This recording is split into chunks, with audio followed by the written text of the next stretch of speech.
Hello guys, welcome back. This is Kailash and welcome to the Prakar tech. आज का हमारा topic है temperature mapping basics.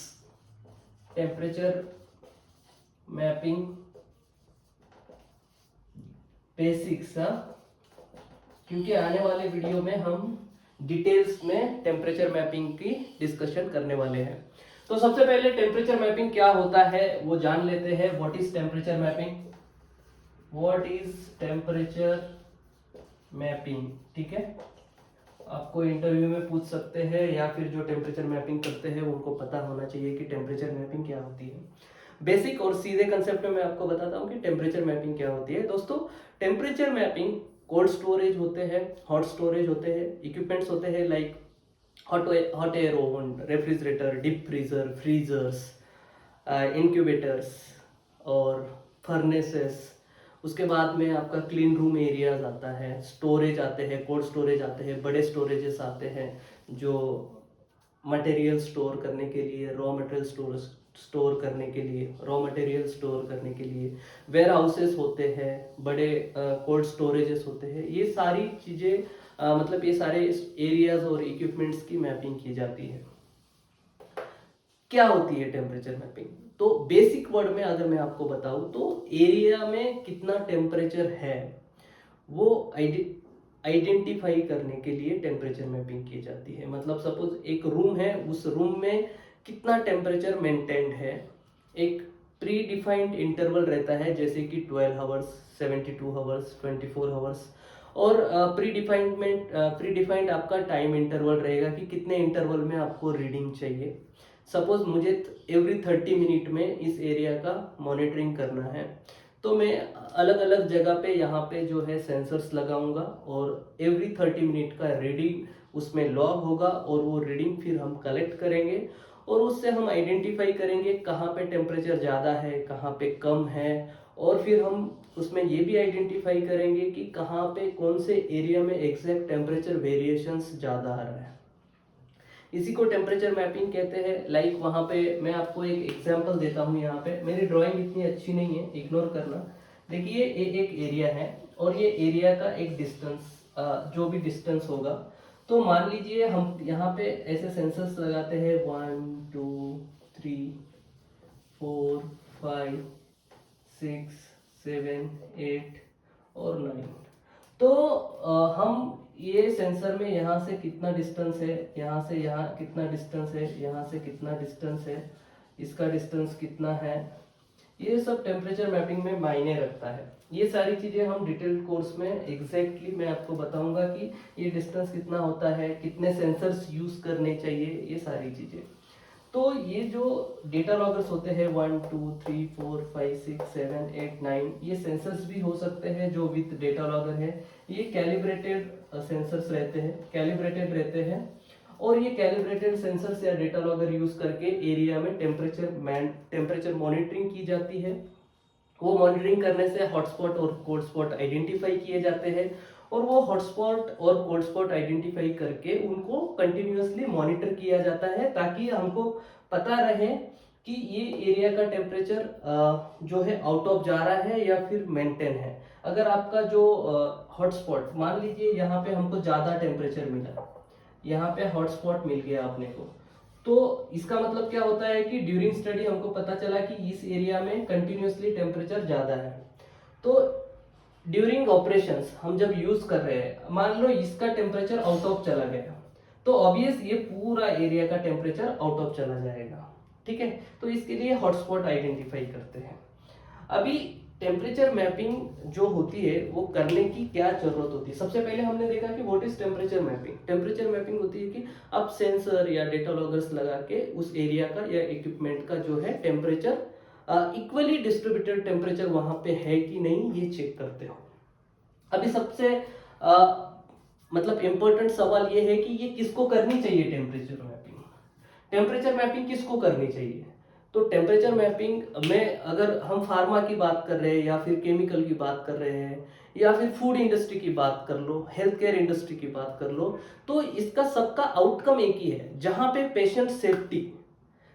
Patient safety impact कर रही है और आप कोई इक्विपमेंट या फिर कोई एरिया यूज कर रहे हो कुछ स्टोरेज करने के लिए या कुछ स्टडीज करने के लिए, लाइक आप स्टेबिलिटी स्टडी कर सकते हो, आप कैलिब्रेशन कर सकते हो, आप केमिकल टेस्टिंग कर सकते हो, या फिर आपकी बैच आप मैन्युफैक्चर कर रहे हो, जैसे कि रिसर्च एंड डेवलपमेंट में आप कुछ स्टडी कर रहे हो जो हजार्डस रिलेटेड है, तो जहाँ पे पेशेंट सेफ्टी इम्पैक्ट करती है, उस सारे एरिया के सारे इक्विपमेंट्स के वो स्टोरेजेस की टेम्परेचर मैपिंग करनी जरूरी है, मैंडेटरी है।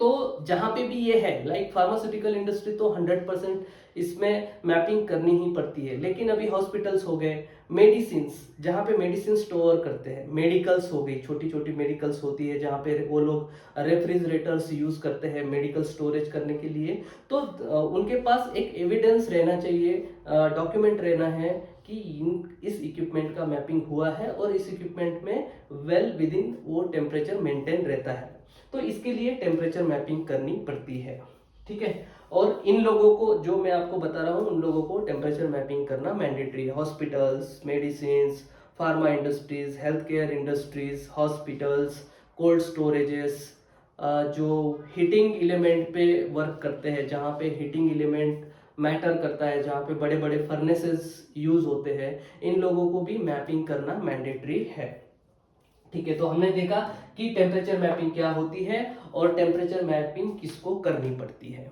ठीक है। अभी टेम्परेचर मैपिंग के क्या बेनिफिट्स होते हैं, मतलब कैसे इसके बेनिफिट्स हमें मिलते हैं। सबसे पहला बेनिफिट्स मिलता है कि अगर फार्मा इंडस्ट्री की हम बात करें तो ये रेगुलेटरी रिक्वायरमेंट है, ठीक है। रेगुलेटरी रिक्वायरमेंट होती है टेम्परेचर मैपिंग। रेगुलेटरी रिक्वायरमेंट मतलब क्या? रेगुलेटरी रिक्वायरमेंट मतलब सपोज हमारा प्लांट अगर यूएसएफडीए या टीजीए या कनाडा हेल्थ केयर या एमएचआरए से बिलोंग करता है, सिंपल भाषा में, अगर सिंपल लैंग्वेज में अगर हम बात करें तो हम इनके लिए कुछ प्रोडक्ट्स बनाते हैं, इनके यहाँ पे सेल करते हैं, और वो अगर हम सेल करते हैं तो उनकी रिक्वायरमेंट होती है कि हमारी जो स्टोरेज इक्विपमेंट्स या एरियाज है जहाँ पे हम कुछ स्टडी कर रहे हैं, वो मैपिंग, उसकी मैपिंग होना जरूरी है। तो रेगुलेटरी रिक्वायरमेंट एक होती है। दूसरी, ट्रस्ट आपका डेवलप होता है, ट्रस्ट डेवलप होता है आपका आपके इक्विपमेंट पे कि आप जो भी स्टडी कर रहे हो वो, और उसके लिए जो प्री डिफाइंड जो क्राइटेरिया सेट किया हुआ है टेम्परेचर का, वो आपके इक्विपमेंट पे मेंटेन है, क्योंकि आपके पास डॉक्यूमेंटेड एविडेंस है।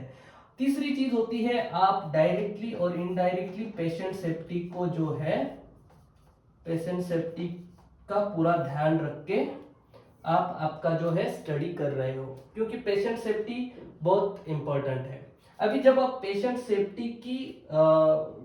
सेफ्टी को सोच के जब मैपिंग कर रहे होते हो, रेगुलेटरी रिक्वायरमेंट फुलफिल हो रही है, ट्रस्ट बिल्डअप हो रहा है, पेशेंट सेफ्टी आप उसका ध्यान में रखते हुए जो है मैपिंग कर रहे हो, तो इसी के साथ साथ क्या होता है, प्रोडक्ट क्वालिटी जो होती है, प्रोडक्ट क्वालिटी वो भी आपकी इम्प्रूव हो जाती है, क्योंकि आप जो रिक्वायरमेंट चाहिए वो प्रोडक्ट को, उस रिक्वायरमेंट के हिसाब से वहां पे टेम्परेचर कंट्रोल कर रहे होते हैं।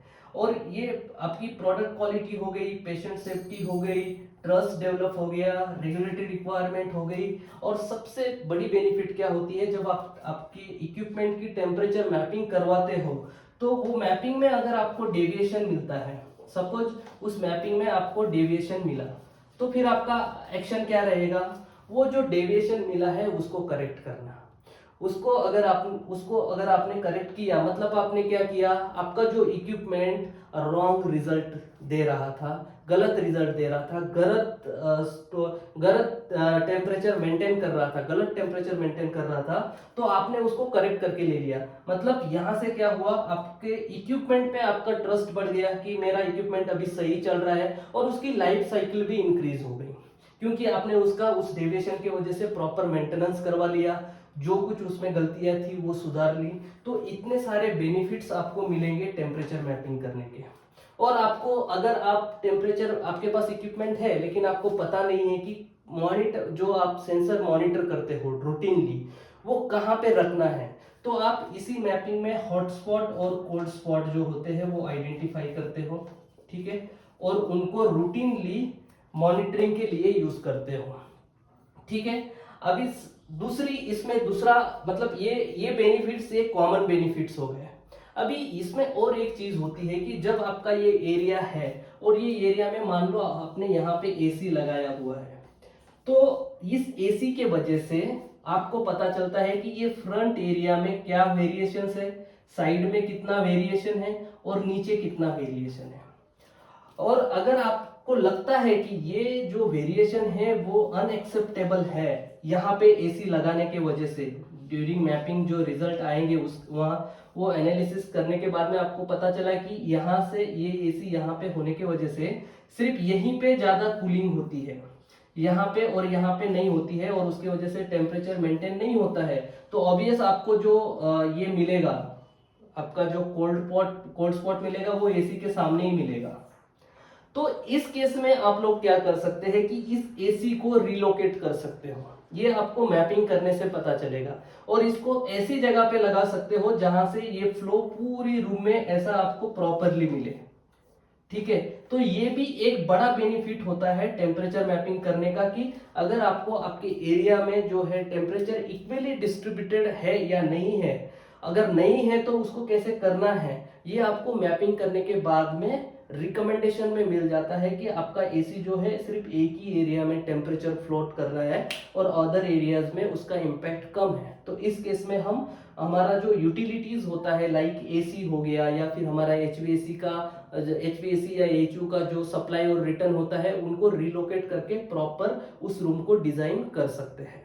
ठीक है, तो ये हो गए हमारे बेनिफिट्स। सबसे पहले हमने देखा कि टेम्परेचर मैपिंग क्या होती है, किसको टेम्परेचर मैपिंग करनी चाहिए ये भी हमने देखा, और टेम्परेचर मैपिंग करने के बेनिफिट्स क्या होते हैं ये भी हमने देखा। ठीक है, अभी हम देखते हैं कि टेम्परेचर मैपिंग कहाँ से करनी चाहिए।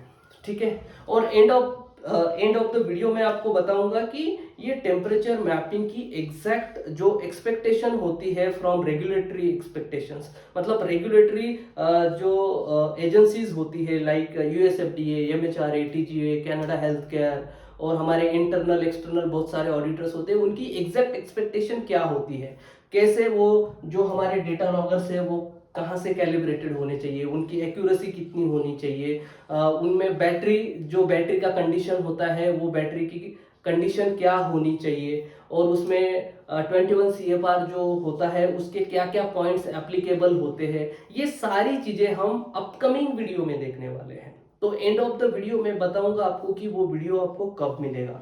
ठीक है, तब अभी के लिए हम देख लेते हैं कि हमारा नेक्स्ट पॉइंट वेंडर्स कौन होने चाहिए, टेम्परेचर मैपिंग कहां से आपको करनी चाहिए। तो इंपॉर्टेंट है ये पॉइंट, थोड़ा इंपॉर्टेंट है। देखिए, टेम्परेचर मैपिंग कोई भी कर सकता है, कोई भी कर सकता है, लेकिन इसका मतलब ये नहीं है कि उसका जो रिपोर्ट है वो ऑथेंटिक रहेगा। अगर आपको ऑथेंटिक टेम्परेचर मैपिंग करनी है जहां पे रेगुलेटरी एजेंसीज आप पे भरोसा करें, आपके डॉक्यूमेंट और आपके डॉक्यूमेंटेड एविडेंस पे भरोसा करें, और आप एक मेजर 483 से बच जाए, एक मेजर वार्निंग लेटर से बच जाए, तो आपको जो भी लैब चुननी है वहां पे कुछ चीजें आपको चेक करनी है। सबसे पहले आप क्या चेक कर सकते हो, उनके पास प्रॉपर एक्रेडिटेशन है क्या, लाइक वो ISO है या फिर वो NABL एक्रेडिटेशन है या फिर बहुत सारी है IQAS है और बहुत सारी एक्रेडिटेशन सर्विसेज है। तो आप किसी एक से जो 17025 को कंप्लाई करता है, 17025 ये टेस्टिंग एंड कैलिब्रेशन लैबोरेटरी के लिए गाइडेंस है NABL का, तो ये जो है ISO का, तो ये ISO ICE जो है 17025, इसके हिसाब से वो लैब एक्रेडिटेड होना चाहिए। अभी मान लीजिए आपके पास ये एक्रेडिटेड लैब नहीं है, तो आपको क्या चेक करना है, एटलीस्ट ये 17025 में जो नॉर्म्स दिए गए हैं, ISO में या फिर ISPE में जो नॉर्म्स दिए गए हैं, उस नॉर्म्स की सारी डिटेल इंफॉर्मेशन हम अगले वीडियो में लेने वाले हैं। लेकिन अभी के लिए इसमें जो नॉर्म्स दिए गए हैं उसके हिसाब से उन वेंडर्स के पास प्रोटोकॉल रेडी होना चाहिए। आप जो भी मैपिंग करने वाले हो, फ्रीजर की हो, रेफ्रिजरेटर की हो, डीप फ्रीजर की हो, वो सारा प्रोटोकॉल इस गाइडलाइन के बेस पे बना होना चाहिए। ठीक है, दूसरी चीज, वो जो सेंसर्स होते हैं उनके सेंसर्स ट्रेसेबल टू नेशनल और इंटरनेशनल स्टैंडर्ड होने चाहिए, मतलब एनएबीएल लेबोरेटरी से कैलिब्रेटेड होने चाहिए। उनकी accuracy not more than 0.5 degree Celsius होनी चाहिए, मतलब 0.5 डिग्री सेल्सियस से कम होनी चाहिए एक्यूरेसी, ठीक है, क्योंकि एक्यूरेसी बहुत इम्पैक्ट करती है। और सबसे ज़्यादा और इम्पोर्टेंट चीज़, ये गाइडलाइन और अदर गाइडलाइन के बेस पे इनका स्टैंडर्ड ऑपरेटिंग प्रोसीजर बना हुआ होना चाहिए। स्टैंडर्ड ऑपरेटिंग प्रोसीजर उनके पास होना चाहिए, लाइक एसओपीज होनी चाहिए। तो इनमें डिटेल लिखा होना चाहिए कि वो कैसे मैपिंग करने वाले हैं, उनकी एक्यूरेसीज क्या है, कौन से सेंसर वो यूज करते हैं, सेंसर कितने डिस्टेंस पे वो लगाते हैं, किसके बेसिस पे लगाते हैं, टाइम इंटरवल क्या रहेगा, प्रोटोकॉल कौन प्रिपेयर करेगा, कौन अप्रूव करेगा, सारी चीजें उनकी एसओपी में लिखी हुई होनी चाहिए। और जो वेंडर के पास ये सारी चीजें अवेलेबल है उनके साथ आप टेम्परेचर मैपिंग कर सकते हो।